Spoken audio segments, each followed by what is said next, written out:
अस्सलाम वालेकुम दोस्तों, मेरा नाम है अली उमर सलाम की तरफ मौजूद है और आप देख रहे हैं जिस वक्त cricket lover Ali show guest देखना तो है दोस्तों लोग से बात करने जा रहे हैं। बात करेंगे जी आज आपके साथ टॉप न्यूज का सेगमेंट आपसे शेयर करेंगे। नंबर 1 पे आप लोग से बात करने जा रहे हैं, जो हमारे पास अपडेट आ रही है वो आ रही है जी हांगकांग सुपर सिक्सेस को लेकर। तो हांगकांग के जो सुपर सिक्सेस है उसमें आज पाकिस्तान ने शानदार किस्म की फतह हासिल की है और कुवैत के अगेंस्ट पाकिस्तान जीता है। जरा इस पर बात करेंगे स्क्वाड में जो है तब्दीली कर दी गई है और हम पहले ही प्रिडिक्ट कर रहे थे कि हसन नवाज की एक छोटी सी गलती उनको जो है वो कितना पीछे लेकर जा सकती है। तो देखिए कितना पीछे ले गई है, जरा इस पर गुफ्तगू करेंगे और बात करेंगे कि आज मैच खेला गया न्यूजीलैंड और वेस्ट इंडीज के दरमियान, उसमें क्या हुआ वो भी आपको बताएंगे। तो अगर आप हमारे चैनल पर पहली बार आए चैनल को अभी सब्सक्राइब करें, साथ के पहले ना भूलिएगा। तो बात का खास करते हैं नंबर 1 खबर के साथ जो हमारे पास आ रही है। तो दाऊद साहब इस वक्त नंबर 1 खबर आ रही है वो यही आ रही है कि पाकिस्तान आज एक इवेंट जीतने में जो कामयाब हो गया। काफी दुनिया भर से टीमें आई हुई थी इस इवेंट को खेलने के लिए।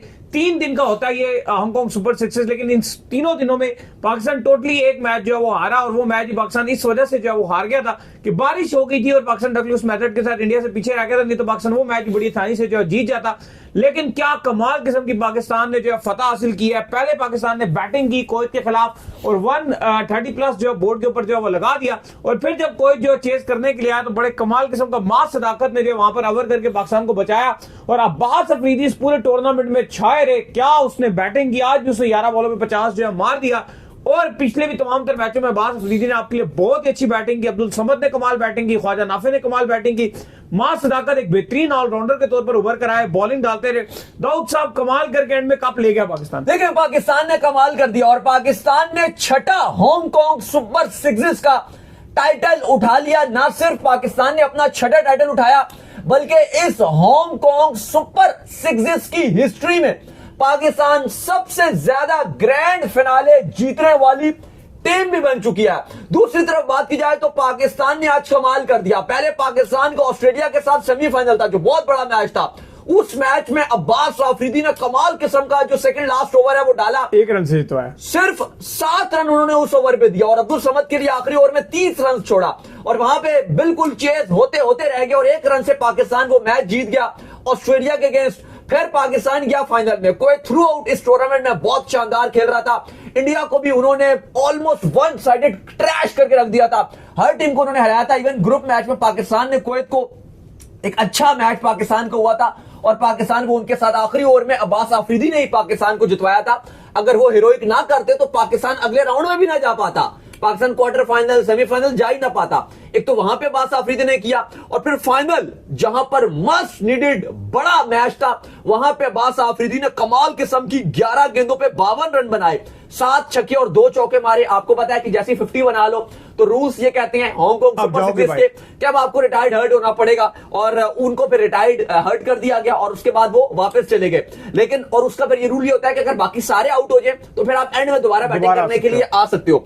लेकिन पाकिस्तान ने 135 रन बनाया 3 विकेट के नुकसान पे और कुवैत की पूरी टीम 92 रन पर ऑल आउट हो गई। वन साइडेड मैच पाकिस्तान की इस टीम ने 43 रन से जीता। और मजे की बात यह है कि लोगों को लगेगा कि कुवैत तो क्रिकेट खेलता चेता नहीं, लेकिन इस पूरे टूर्नामेंट में जो सबसे खतरनाक टीम थी वो कुवैत की थी। कुवैत ने इंडिया को भी हरा कर इस टूर्नामेंट से आउट किया और पहले मैच में कुवैत पाकिस्तान को हराने लगा था जहां पर पाकिस्तान को अब्बास अफरीदी ने बड़े क्रूशियल मैच में बचाया था और फाइनली जो पाकिस्तान ने उठा लिया। और इस टूर्नामेंट से दाऊद साहब एक चीज तो हमें जो पता चल गई है और वो ये हमें एक चीज जो है वाजे हुई है अब्बास अफरीदी के हवाले से कि उनके अंदर वो पोटेंशियल मौजूद है कि अगर हम उनके जो हम इन्वेस्टमेंट कर रहे होते हैं फहीम अशरफ पर, अगर हम वो इन्वेस्टमेंट जो अब्बास अफरीदी के ऊपर करें तो वो ज्यादा रिलायबल ऑलराउंडर बन सकते हैं, स्पेशली स्पिन के अगेंस्ट। अगर आप इसके मद्देनजर रखें ना कि ये जो T20 वर्ल्ड कप आगे खेला जाना है ये भी आपका जो है वो श्रीलंका में जो होने जा रहा है, तो वहां पर भी अब्बास अफरीदी जो है बहुत ज्यादा यूजफुल साबित हो सकते हैं, स्पेशली बैट से। बॉल में तो उनके पास वेरिएशन है ही, लेकिन बैट से जिस तरह से वो कमाल किस्म की स्पिन के अगेंस्ट बैटिंग करते हैं, ब्रूटल हिटिंग कर रहे हैं, तो दाऊद साहब वो फाइनल में भी उनको मैन ऑफ द मैच का अवार्ड दिया गया। और हम तो अगर आप देखो अभी की बात ही, हम तो साल से ये बात कर रहे हैं अब्बास अफरीदी के हवाले से कि आप उनको बैटिंग में पूरा चांस दीजिए, ऊपर के थोड़ा नंबरों पे खिलाइए, इतना 8-9 पे ना चांस दीजिए।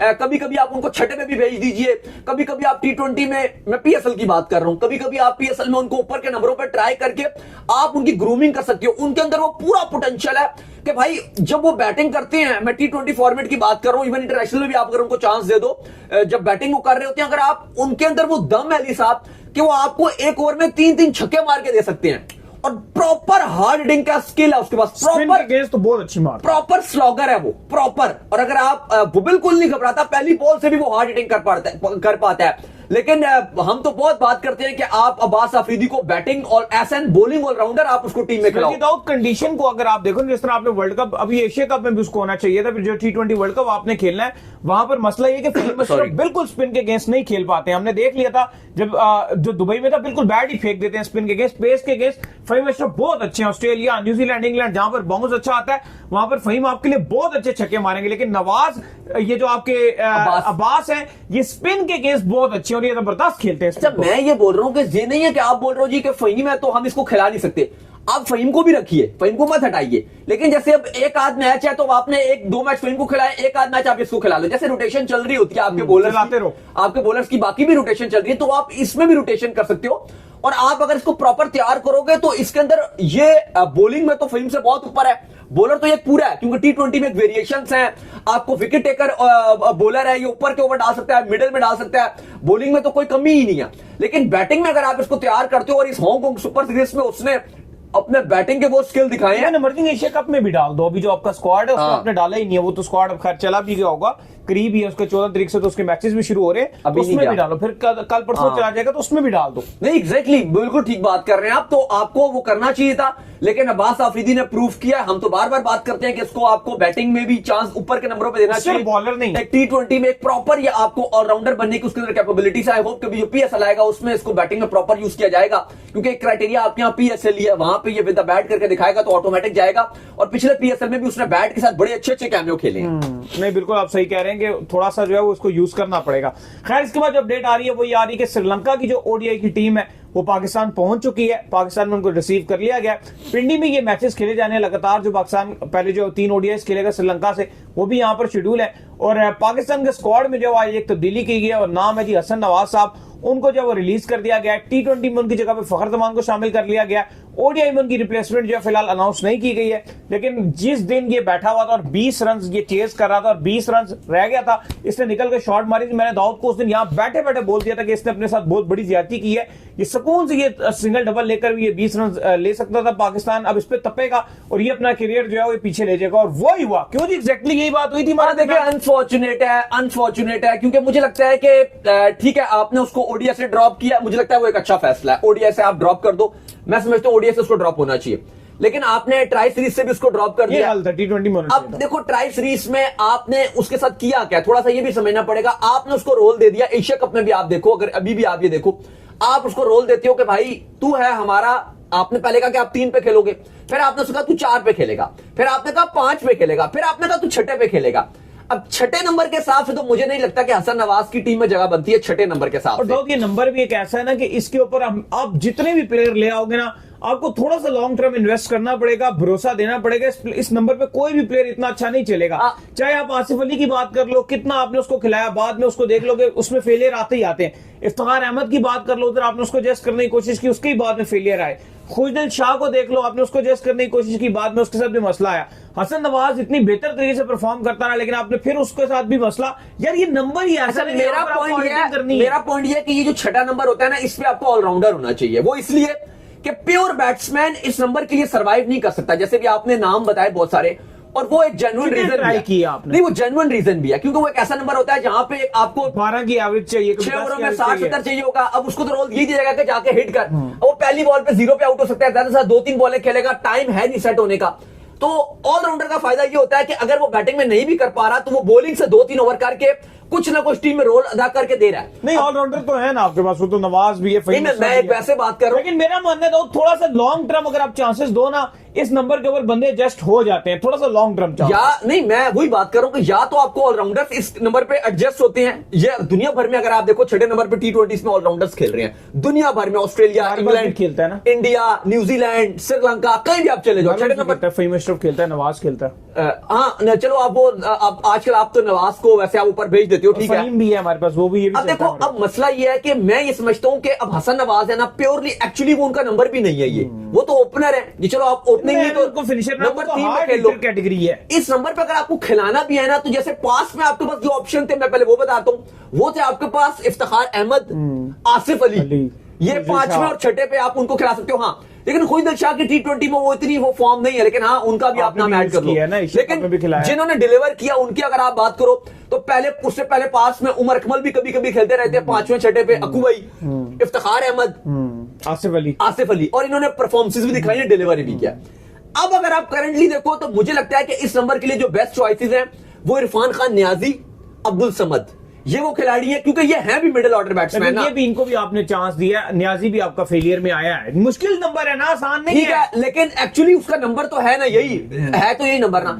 हसन नवाज को तो नंबर भी नहीं है ये, हसन नवाज को आप कैसे कह रहे हो? लेकिन हसन नवाज जिस तरीके से पिछले चंद सीरीजों में आप खुद ही कहते थे यार ये कोई नूर का हीरा है, पिछली चंद सीरीजों में बात कर ले, पीछे एशिया कप से पहले ट्राई नेशन सीरीज में बात कर ले, उसने परफॉर्म किया है, आपने उसको ड्रॉप भी तो किया है ना, उसको कॉन्फिडेंस। मैं वही तो बात कर रहा हूं कि अब आपने पहले उसका ओपनिंग से छेड़ के तब नंबर 3 पे किया, चलो 3 भी समझ आ गया, फिर आपने कहा 3 भी नहीं, अब 4 में भी उसने डिलीवर किया, फिर आपने कहा 4 भी नहीं 5 उधर भी किया उसने 5 में भी कभी कभी किया, अपने साथ ही छठे पे भेज दिया। ये तो फिर आपने बहुत ज्यादा किया, फिर छठे से आपने ड्रॉप किया, फिर दोबारा आप लेकर आए और आप ओडीआई पे भी ले आए। जब ये ओडीआई मैच आया था, जब ये ओडीआई मैच हम तब भी बात कर रहे थे कि इसकी जगह नहीं बनती। मैं भी समझता हूं कि ओडीआई में इससे बेहतर है कि आप एक मैच्योर बैट्समैन लाइक कामरान गुलाम जो आपके रन बनाते रहे थे, वो एक प्रॉपर बैट्समैन है। इवन नियाजी भी अगर आप डाल दो, नियाजी मुझे लगता है कि टेक्निकली इनसे बेहतर बैट्समैन, हाँ मतलब वो एक मिडिल ऑर्डर एक्चुअली बैट्समैन है ना, लेट मिडिल ऑर्डर बैट्समैन है। नियाजी की बात कर लो आप, या आप बाकी कोई प्योर बैट्समैन आप वो खिला लो ओडीआई फॉर्मेट में। लेकिन आप अगर हसन नवाज को कह रहे हो भाई तू फिनिशर बन जाएगा, अचानक से इंटरनेशनली 2-3 मैच में उसने कर दिया, तो आपने बना दिया, ये गलत किया। उसके स्किल में मुझे लगता है कि हसन नवाज में कोई कमी नहीं है, वो पहले 3-4 नंबर का प्लेयर है, लेकिन आपने उसको नीचे खिलाया, फिर बाहर किया, फिर दोबारा लेकर आया और आप अपने उसको बिल्कुल ही बाहर कर दिया। तो खैर ये अनफॉर्चुनेट है। बाकी पाकिस्तान ने जो तब्दीलियां की हैं वो बड़ी अपडेट ये है कि आपके हसन नवाज को T20 ओडीआई दोनों से ड्रॉप कर दिया और कहा यह है कि भाई आप जाइए कायद-ए-आज़म ट्रॉफी खेलिए और अपना कॉन्फिडेंस को बहाल कीजिए, ये उनको बोला है। और वो नजर भी आ रहा था कि जिस तरह जब वो आउट हुए थे पिछले मैच में भी, तो बिल्कुल ही वो पजल नजर आ रहे थे, और शायद उनको भी ये नजर आ गया था कि आप मेरे लिए रोला हो गया, क्योंकि बना बनाया मैच था और मेरी विकेट से जो है वो मेरे लिए भी प्रेशर बना और टीम पे भी प्रेशर बना और मेरी जगह जाएगी। दूसरी तरफ ये फैसला कर लिया गया कि जो T20 स्क्वाड है उसमें फखर जमान को इंक्लूड कर दिया गया, लेकिन ये अच्छा फैसला, फखर जमान को डाल दिया गया। लेकिन अब एक और डिबेट शुरू हो जाएगी। अब सवाल यहां पर यह है कि आपने फखर जमान को तो डाल दिया T20 स्क्वाड में, और ठीक है आपके कोच ने पहले ही बोला था, जब उनको ड्रॉप भी किया था तब भी हमने ये बताया था कि उन्होंने, कोच ने कहा था कि हमने फखर को ड्रॉप नहीं किया, ओडीआई सीरीज चल रही है, मतलब शुरू होने वाली है, तो फखर को हमने उसकी तैयारी के लिए भेजा है कि आप जाइए फर्स्ट क्लास खेलिए और ओडीआई के लिए अपने आप को तैयार कीजिए। नवाज को भी कोच ने यही कहा कि आप कायद-ए-आज़म ट्रॉफी खेलिए और अपने आप को जरा बेहतर कीजिए। उनका बात और बताई गई है क्योंकि उनकी बिल्कुल फॉर्म का मसला, फखर का फॉर्म का मसला नहीं था। फखर क्योंकि ओडीआई में बहुत टाइम बाद कम बैक कर रहे थे और फिटनेस इश्यूज से, तो इसलिए उनको भेजा गया था और वो रही रीजन था। T20 में आपने डाल तो दिया बट खिलाओगे कहां? अब मैं वही पूछना चाह रहा हूं कि अब आपने फखर को तो डाल दिया, अब बाबर ने भी रन बना के दे दिया आपको, ठीक है, भी रन कर दिए कुछ ना, बाबर ने भी रन दिए, हाँ रन कर दिए। साइम की तो बेहतरीन फॉर्म चलना शुरू हो गई है, रन बनाना शुरू हो गया, रन ही नहीं बन रहे थे एशिया कप में, वो स्पिन भी डालते हैं, आपको एक्स्ट्रा फैक्टर भी देते हैं, प्लस उन्होंने कमाल कर दिया, विद द बैट भी रन आना शुरू हो गए उनको, तो आप बात ड्रॉप करने का सोचोगे भी नहीं, और अब तो आप शायद उनको ओपनिंग ही कराना चाहोगे। अब बाबर है, अब बाबर को आपने नंबर 3 पे फिक्स कर दिया, वो आप नहीं छेड़ोगे।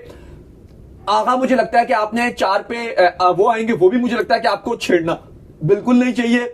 अब्दुल समद आएंगे आपके हसन नवाज की जगह, प्लेइंग 11 में डायरेक्ट 11 में रिप्लेस करेंगे, ये भी होना चाहिए। और होना चाहिए, ये नहीं होना चाहिए कि आप ऊपर के नंबर ओपनर ही 3-4 डाल दो, मैं इसके हक में नहीं हूं। ठीक है, मैंने माना कि फखर अच्छे हैं, फरहान अच्छे हैं, साइम अयूब अच्छे हैं, अब बाबर भी चूंकि ओपनर ही हैं, अब आप उनको नंबर 3 पे कर रहे हो, लेकिन मैं ये इससे बिल्कुल एग्री नहीं करता कि अब आप, क्योंकि ये सारों को एडजस्ट करने के लिए आप मिडिल ऑर्डर कॉम्प्रोमाइज कर दो।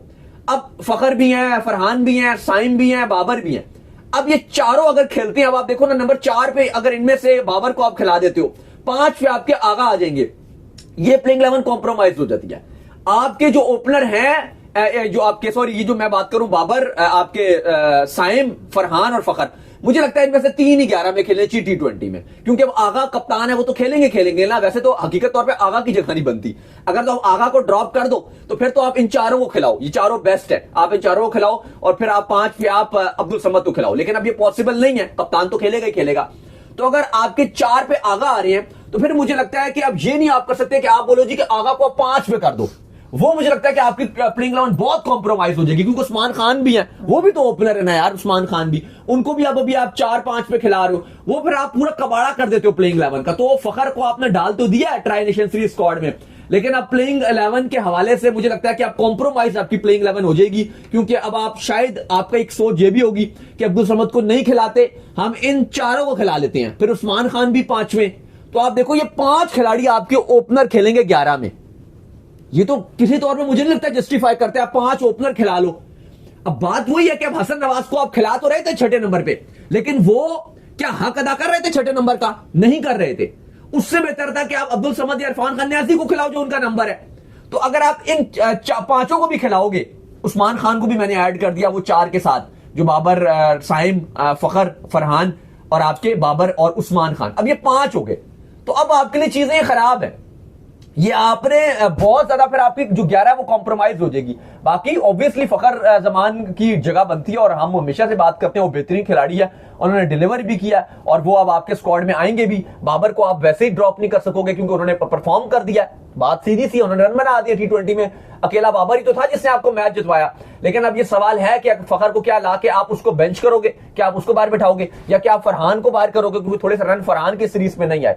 लेकिन मुझे लगता है कि ये भी गलत है कि आप फिर अपने बैट्समैनों के ऊपर प्रेशर बना रहे हो कि अगर आपका एक आध मैच में रन नहीं आएगा तो हम एकदम से उसको हटा के उसको कर देंगे। लेकिन मुझे लगता है कि थोड़ी सी जो है वो चीजें इतनी अच्छी नजर नहीं आ रही। खैर, इसके बाद जो अपडेट आ रही है वो ये आ रही है कि वेस्ट इंडीज और न्यूजीलैंड के दरमियान जो है फिर मैच खेला गया, और वेस्ट इंडीज इस मैच को जो बड़ा क्लोज ले आया था, और लग रहा था कि शायद वेस्ट इंडीज दोबारा से जो है जिस मैच को जीत जाए।